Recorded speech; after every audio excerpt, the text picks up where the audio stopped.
Iti Quirino ng ilatang ti probinsyal a gobyerno iti 120 million pesos financial assistance. Babon iti I Love Quirino Cash Aid for Recovery and Essential Support Program. Kabiyatan na iti Batanes, jaya ti probinsyal a gobyerno ti Passport on Wheels makatulong mapapartak iti panangala iti passport dagiti umili. Dagita kanda dumapay damag iti report ni Dianne Tucay. Iti Quirino, manamnama ang makaawat iti tulong pinansyal dagiti kwalipikado nga umili. Nga agtawon sa 18 ag pangato, manipod iti I Love Quirino Cash Aid for Recovery and Essential Support, a programa ti probinsyal a gobyerno. Nangilatang iti probinsyal a gobyerno iti 120 million pesos no sa dino, makaawat ti tunggal benepisyaryo iti sagmaysa aribo. Ang makatulong iti inaldaw, akasapulan da. Panggap tinasaong ayuda makay paa iti konkretong aksyon. Gapo iti nagsasaruno akarit abakbaklayan dagiti umili, may nagiti panagnato ti presyo, ti petrolyo. Padaanan ti official announcement para iti distribution schedule ken isagana ti I Love Quirino IDs.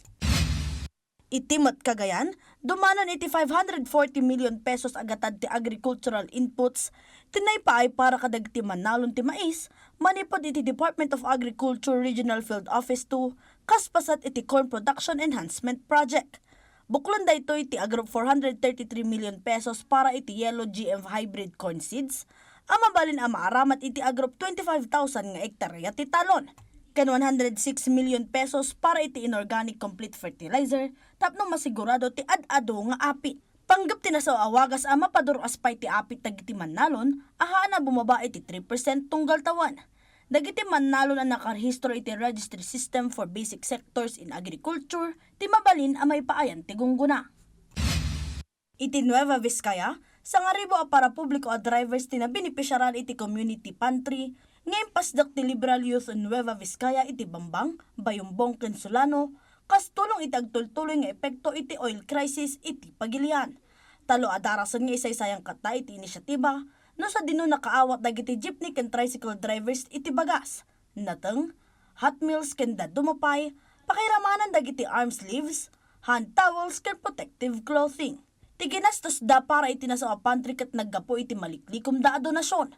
Magoy-goyogoy pa'y dagitin agtutubo ang makipasat iti proyekto, tapno ad-ado ti matulungan da.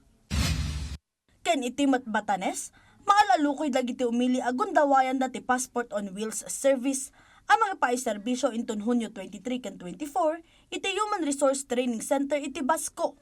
Mangrugi itangal daw, mabalin na mga sumite iti Provincial Heritage and Tourism Office dagiti requirements kas iti photocopy dagiti IDs, birth certificate, ken dumapay, ken ipasa ti revise nga application form.